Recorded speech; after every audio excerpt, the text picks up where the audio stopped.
देखो खुशी, ऐसा है, ये सृष्टि कितनी भी डिजिटल हो जाए जी, लेकिन आप रोटी को गूगल से डाउनलोड नहीं कर सकते। क्या बात है सर जी। और दूसरी चीज़ कि आज अगर किसी भी स्टूडेंट को अगर अपना ड्रीम, अपना सपना अगर पूरा करना है तो उसको अपना पैशन और जज्बे के साथ एग्रीकल्चर में उतरना पड़ेगा।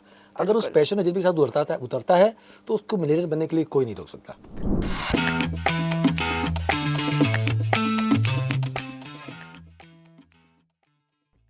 Hello and welcome to step up academy podcast. और आज के पॉडकास्ट में हम एक बहुत महत्वपूर्ण टॉपिक पे बात करने वाले हैं, जो कि हमारे देश के आधार हैं जवान और किसान। और अगर किसान की बात करें तो आ जाती है बात एग्रीकल्चर की। और एग्रीकल्चर में आज हमारा देश उन्नति तो कर रहा है, डेवलप तो हो रहा है, पर उस उन्नति और डेवलपमेंट के बारे में हम बहुत कम चीज़ें जानते हैं। तो इसी कम चीज़ों को पूरा करने के लिए और आपसे एग्रीकल्चर को रूबरू कराने के लिए हमसे जुड़े हैं आज एग्रीकल्चर एंटरप्रेन्योर अनिल वोहरा जी, जो आपको हर एक चीज एग्रीकल्चर से रूबरू कराएंगे और काफी प्रसिद्ध एग्रीकल्चर एंटरप्रेन्योर हैं। तो सर, मैं आपका स्वागत करती हूं हमारे चैनल पर। नमस्ते खुशी। नमस्ते और सर। मेरा नाम अनिल वोहरा है और बड़े सौभाग्य की बात है कि आज हम आपके साथ में बैठे हैं और कुछ अपना एक्सपीरियंस भी शेयर करेंगे और कुछ आपसे भी बात करेंगे। तो सर, सबसे पहले तो मैं ये जानना चाहती हूँ कि जैसे बहुत लोगों को, या मुझे भी मैं इंक्लूड कर लूँ, कि हम ये नहीं जानते कि एग्रीकल्चर ही क्या है, या फिर किसान जो एग्रीकल्चर ये काम करते हैं वो क्या सही काम कर रहे हैं, या क्या है किसान बेसिकली। देखिए, किसान के बारे में किसी ने बड़ा अच्छा कोट किया है कि किसान हमारी इकोनॉमी में ऐसा उसका योगदान रहता है कि वो सब कुछ खरीदता, सब कुछ रिटेल में है और बेचता सब कुछ वो होलसेल में है और साइमल्टेनियस दोनों जगह का फ्रेट भी पे करता है। तो वो हमेशा, ऐसा हम मान सकते हैं कि वो हमेशा ज़रा क्राइसिस में ही रहता है। और दूसरी बात है कि एग्रीकल्चर की, तो एग्रीकल्चर एक हमारे देश में बहुत बड़ा हमारा कृषि प्रधान देश है। तो सर, एक क्वेश्चन ये भी आता है कि हर स्टूडेंट सोचता है कि अगर एज एग्रीकल्चर में करियर जैसे अपॉइंट करूं या करियर के जैसे उसे एक्सेप्ट करूं तो उसमें सफल हूं, तो आपके अकॉर्डिंगली उसमें क्या स्किल्स ऐसी होनी चाहिए, क्या खूबी होनी चाहिए कि वो एग्रीकल्चर फील्ड में एक सफल हो सके या सक्सेसफुल हो सके आपकी तरह। देखो खुशी, ऐसा है कि किसी भी स्टूडेंट के लिए जो एग्रीकल्चर को अपना कैरियर बनाना चाहता है तो उसको सबसे पहले अपने अंदर के जो पैशन है उसको बड़ा मजबूत करना पड़ेगा, नंबर 1। नंबर 2, उसको अपने किताबी ज्ञान के साथ साथ उसको बाहर आकर के किसान के साथ में कंधे से कंधा मिला करके, किसान या किसी फर्म में जाके जुड़ता है, अगर हमारे से जुड़ता है या आईटीसी से जुड़ता है या किसी भी जो एग्रीकल्चर की कंपनी से जुड़ना चाह रहा है, अगर नौकरी करना चाह रहा है, उसको किसान के साथ कंधे से कंधा मिला करके अपने किताबी ज्ञान को साथ रखते हुए उसकी प्रॉब्लम को भी सॉल्व करना है, उसको लीक से हट करके काम करने के लिए प्रेरित करना है। और आईसीआर के जो नई नई स्कीम बना रहा है, जो नई नई चीज़ें आईसीआर जो नई नई रिसर्च करके लेके आ रहा है, उसको जो किसान के फेवरेबल जो चीज़ें हैं उसको अडॉप्ट करने के लिए किसान को वो प्रमोट करे और उसको प्रोवोक करे कि ये काम करे। और जब कभी भी किसान को उस प्रोडक्शन का, उस प्रोड्यूस का जब प्रोडक्शन बाहर आता है तो उसको मार्केटिंग में उसको सपोर्ट करे। तो ये उसके बंदे में जो भी स्टूडेंट है उसमें ये पैशन और ये जज्बा हो तो मुझे नहीं लगता कि उसको आगे उसको कैरियर बनाने में कोई तकलीफ होगी। मतलब हाँ, कि किताबी कीड़ा बनकर कोई भी सक्सेसफुल नहीं हो सकता, आपको फील्ड पे तो आना ही पड़ेगा। एग्जैक्टली, बिल्कुल बिल्कुल। तो यानी कि हमारे स्टूडेंट्स के लिए ये एक बहुत अच्छा एग्जाम्पल हो गया कि आप एक तो पैशनेट होइए सबसे पहले तो, और दूसरी चीज कि आप फील्ड पर आइए, काम को देखिए, समझिए, तब जाकर आप शायद कभी इस पे अच्छा सक्सेस पा पाएंगे। नॉट शायद, बिल्कुल पक्का सक्सेस मिलेगी, ये इट इज 100%। अच्छा, चलिए। और एक कंफ्यूजन होता है अक्सर, मुझे भी होता है, कि हम टर्म सुनते हैं ऑर्गेनिक फार्मिंग और एक इकोलॉजिकल फार्मिंग, ये दोनों में कंफ्यूज होते हैं कि क्या ये सेम ही चीज है। खुशी, आप इसको इकोलॉजिकल फार्मिंग और ऑर्गेनिक फार्मिंग को मोरोवर आप बोल सकते हैं कि 99% एक जैसे ही है, क्योंकि दोनों ही फार्मिंग में सॉइल, वाटर और जो आपकी डाइवर्सिटी है, सॉइल की डाइवर्सिटी है, वो क्लाइमेट के हिसाब से ये तीनों चीज़ों को सपोर्ट करती है। यानी ये चीज़ें, ये स्कीम या इसको अडॉप्ट करने से ये सॉइल, वाटर और आपके क्लाइमेट को सपोर्ट करती है, दोनों चीज़ें। तो ये मतलब हम मान सकते हैं आजकल काफी लोग कह रहे हैं कि हमें ऑर्गेनिक फार्मिंग के साथ जाना चाहिए, कि सेफ भी है, अच्छी भी है, हेल्दी भी है। तो आपका क्या इसके ऊपर पॉइंट ऑफ व्यू है या क्या आप देखिए, कहना ऑर्गेनिक चाहेंगे? फार्मिंग एक ऐसा हमारे पुरखों ने ऐसा बोल सकता है कि आज से 100 साल पहले जब कभी भी हमारे हिंदुस्तान में जब फार्मिंग जब चालू हुई थी, जी। या सृष्टि में जब कभी भी फार्मिंग हुई थी, तो ऑर्गेनिक फार्मिंग ही होती थी, कोई केमिकल फर्टिलाइजर यूज़ नहीं होते बिल्कुल। थे। ऑर्गेनिक फार्मिंग का सबसे बड़ा सपोर्ट ये रहता है कि जब हम उसको नेचुरल तरीके से जब कोई भी चीज़ को प्रोड्यूस करते हैं या उसको जब हम अडॉप्ट करते हैं, तो सॉइल के साथ साथ जो हमारे सॉइल पे जो बैक्टीरिया हैं, जो हमारे यूज़फुल बैक्टीरिया है, वो ऑर्गेनिक फार्मिंग करने के लिए वो सपोर्ट करते हैं। हमारा मॉइस्चर लेवल मेंटेन रहता है, क्लाइमेट हमारा दूषित नहीं होता है। इन सबसे अलावा जब हम केमिकल फर्टिलाइजर को यूज़ नहीं करते हैं तो हमारी हेल्थ के साथ भी कोई खिलवाड़ नहीं होता है। बिल्कुल। आज कैंसर है, डायबिटीज़ है, बीपी है, ये सारी चीज़ें इसीलिए आ रही है क्योंकि हमारा जो अन्न है वो ऐसा बोल सकते हो कि वो दूषित हो चुका है। अगर हम उसको ऑर्गेनिक फार्मिंग की तरफ अगर हम उसको रुझान करते हैं तो ये प्रॉब्लम हमारी बिल्कुल सब नहीं आएंगी हमारे सामने।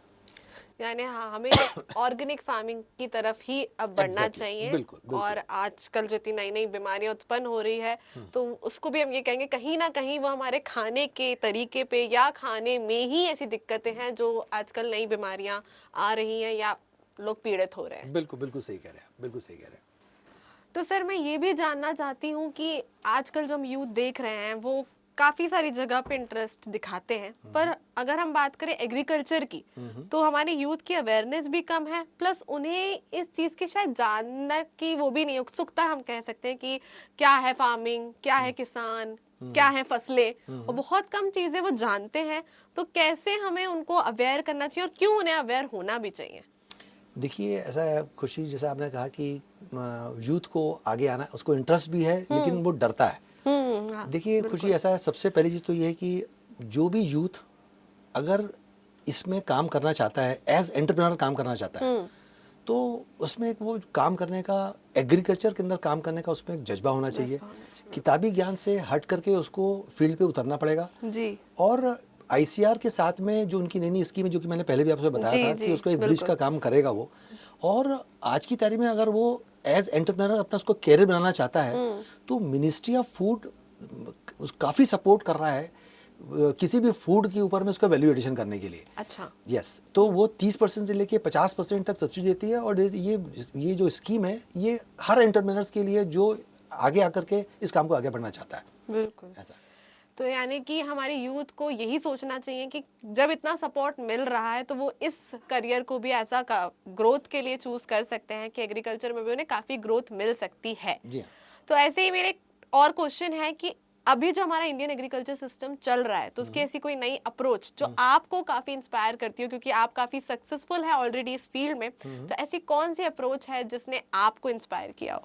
देखिए, हम ऐसा इंस्पायर करने की बात करें हम, तो एग्रीकल्चर मेरा बड़ा इंटरेस्ट रहा है मेरा काम करने का। जी जी मेरा फील्ड भी था, एनवायरनमेंट से हम जुड़े हुए थे। तो हमें लगा कि आज आज हम कोई इंडस्ट्री स्टार्ट करते हैं या कोई भी काम करने जाते हैं, तो हम अपने जो वर्क फोर्स है उनको हमको मोटिवेट करने के लिए बार उनको मोटिवेट करना पड़ता है। लेकिन ये हमारा एक ऐसा फील्ड है कि अगर हार्टिकल्चर में मैंने फ्रूट का प्लांटेशन कर दिया है, तो मेरे को थोड़ा उसको ध्यान रखना है, मगर हर फ्रूट को मुझे मोटिवेट करने की जरूरत नहीं पड़ती। वो हर बार 3 महीने बाद मुझे कुछ ना कुछ कमा के अपने आप देता है। बिल्कुल। तो ये एक एनवायरनमेंट एक ऐसी चीज़ है, प्लांटेशन एक ऐसी चीज़ है, फ्रूट फॉरेस्ट एक ऐसी चीज़ है कि एक बार अगर आपने काम स्टार्ट कर दिया तो उसके बाद आपको किसी प्लांट को ये बोलने की जरूरत नहीं कि मुझे, अगर हमने मैंगो का प्लांट कर दिया कि मुझे ये दे, वो अपने आप देता है। तो आपको नेचर अपने आप आपको बहुत कुछ देता है, बशर्ते कि आपका इनपुट समय के साथ साथ चालू रहे। जी बिल्कुल, मतलब मैं इस सोच को बहुत ही अच्छा कहूंगी, क्योंकि बहुत कम लोग ये सोचते हैं कि एनवायरनमेंट एक ऐसी जगह जहाँ आपको थोड़ा इन्वेस्ट करना है और वो आपको रिटर्न में ज्यादा ही दे रहा है। Definitely. और ये आपकी सोच बहुत लोगों को मतलब एक्सेप्ट करनी चाहिए मेरे हिसाब से, जी हाँ, कि बिल्कुल। ये एक सोच हमें नहीं, इवन मुझे भी आज ये चीज नहीं सीखने को मिली कि हम एनवायरनमेंट एक ऐसी चीज है जहाँ पे हम बहुत सारी जगहों पे काफी इन्वेस्ट करते हैं पर शायद उतना रिटर्न नहीं मिलता, पर एनवायरनमेंट में इन्वेस्ट करेंगे तो शायद हमें भरपूर रिटर्न मिलेगा। बिल्कुल बिल्कुल मिलेगा, बिल्कुल मिलेगा। तो सर बहुत लोग ये भी जानना चाहते हैं, जैसे हम बोल रहे हैं और हम जानते हैं कि आप एक बहुत सक्सेसफुल एग्रीकल्चर एंटरप्रेन्योर हैं और आपने इस फील्ड में जो आपकी इंटरेस्ट फील्ड है उसमें आपने काफी कुछ उन्नति कमा ली है। तो कैसे कमाई? ऑडियंस भी आपसे मिलने के बाद या आपको देखकर ये जानना जरूर चाहेगी, और मैं तो जानना चाहती हूँ कि आप किस तरह से काम करते हैं और किस तरह से आपने लेवल बाय लेवल इतना ग्रो कर लिया आज। देखिए खुशी, मैंने एग्रीकल्चर पे 8 नवंबर 2013 से मैंने जो भी मेरा प्रेजेंट जो मेरा देवस्थली उद्यान है जी उसमें हमने काम करना स्टार्ट किया था। जी। आज लगभग 10 साल पूरे हो गए हैं। बिल्कुल बंजर लैंड थी वो, और हमने उस लैंड को डेवलप करके उसमें हमने प्रॉपर वाटर हार्वेस्टिंग का पहले पॉन्ड बनाया, बोर किए, और उसके बाद हमने वो प्लांटेशन किया है जिन प्लांट्स को गवर्नमेंट ऑफ इंडिया ने इंस्टीट्यूट को मैंडेट दिया हुआ है। जैसे हमने मैंगो हमने उनसे लिए जिनको गवर्नमेंट ऑफ इंडिया ने लखनऊ CISR को उन्होंने मैंडेट दिया था, हमने उनसे मदर प्लांट वैरायटीज हमने मैंगोज वहाँ से लिए। अच्छा। हमने लेमन के लिए हमने नागपुर से बात करी, हमने नागपुर से लिए। जो बेल वैरायटी होती है, बेल जो फ्रूट होता है, वो नारायण देव करके यूनिवर्सिटी, हमने वहाँ से पेड़ मंगाए।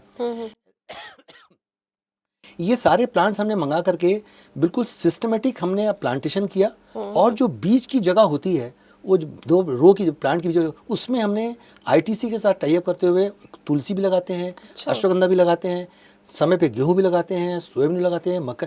हम समय समय पे क्रॉप चेंज करते जाते हैं, और ITC के साथ में सहयोग करते हुए हम उसको आगे बढ़ाते जा रहे हैं। हमारा मेन फोकस प्लांटेशन का है।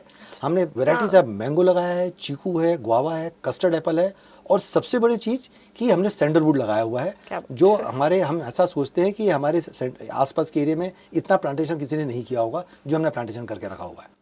क्या बात है, मतलब बहुत ही इंस्पायरिंग है, और जो लोगों का भी इतना भी इंटरेस्ट होगा, आई थिंक वो ये कहानी सुनकर तो आज पक्का इस तरफ जरूर आगे बढ़ेंगे। और एक क्वेश्चन मेरी तरफ से आपके लिए है सर, कि क्या हम एग्रीकल्चर में अगर हम फील्ड में घुसते हैं तो क्या हम बिलियनियर बन सकते हैं? बिल्कुल बिल्कुल बन सकते हो खुशी, बशर्ते आप पे वो पैशन और वो जज्बा होना चाहिए कि वो काम करने का जज्बा होना चाहिए। आज की तारीख में गवर्नमेंट ऑफ इंडिया जो 60 साल पहले का जो सीन था एग्रीकल्चर का, आज इन 60 सालों में काफ़ी कुछ बदल चुका है जी। अब इन 60 सालों में ऐसा कोई सेक्टर नहीं है जिस सेक्टर पे अपॉर्चुनिटीज़ नहीं है। आप सिंपल सी अगर नर्सरी भी अगर आप स्टार्ट करना चाहते हैं प्लांटेशन की, वो नर्सरी में भी स्कोप है। आप अगर मेडिसिनल प्लांट्स में अंदर घुसना चाहते हैं तो मेडिसिनल प्लांट्स में स्कोप है। आप हाइड्रोपोनिक्स उतरना चाहते हैं, हाइड्रोपोनिक्स स्कोप है, एरोपोनिक्स है, और तमाम सबसे बड़ी चीज़ कि हार्टिकल्चर अपने आप एक बहुत बड़ा सेक्टर है, जिस सेक्टर पे आप आज की तारीख में फ्रूट प्लांटेशन करके थ्रू उसके बाद आप मिनिस्ट्री ऑफ फूड प्रोसेसिंग से आप टाई अप करते हुए आप अपने फ्रूट का वैल्यू एडिशन करते हुए उसको विद इन इंडिया और आउटसाइड इंडिया एक्सपोर्ट भी कर सकते हो। तो ट्मेंडस स्कोप है, और मिलेनियर बनने के लिए अब आपको 10 साल इंतजार नहीं करना पड़ेगा। अगर जज्बा और पैशन है तो आप 1 से 2 साल के अंदर में मिलेनियर बन सकते हैं। चलिए, बहुत मतलब लोग सोचते हैं कि हम एंटरप्रेन्योर बनते हैं, पर अगर आप एग्रीकल्चर एंटरप्रेन्योर भी बनना चाहते हैं तो आज आप एक सक्सेसफुल एंटरप्रेन्योर से जान सकते हैं कि आप उसमें भी बिलियनियर बन सकते हैं। सर, जाते जाते मैं चाहूंगी कि आप हमारे ऑडियंस के लिए 2 शब्द और बोल दीजिए।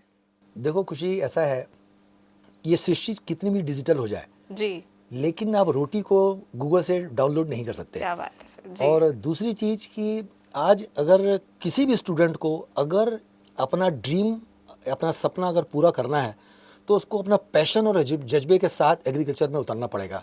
अगर उस पैशन और जज्बे के साथ उतरता है तो उसको मिलेनियर बनने के लिए कोई नहीं रोक सकता। बिल्कुल, क्या बात है। तो इसी जज्बे के साथ हम यही चाहेंगे कि बच्चे जो हैं या ऑडियंस हमारी या स्टूडेंट्स जो हैं, जो भी इंटरेस्ट है अगर उनका एग्रीकल्चर में, तो बिल्कुल इसी जज्बे के साथ आप उस एग्रीकल्चर में उतरें। और जैसा सर का कहना है और उनकी इंस्पायरिंग स्टोरी से हमारा मानना है कि आपको मिलियनियर बनने से कोई नहीं रोक सकता। जी, चलो, थैंक यू।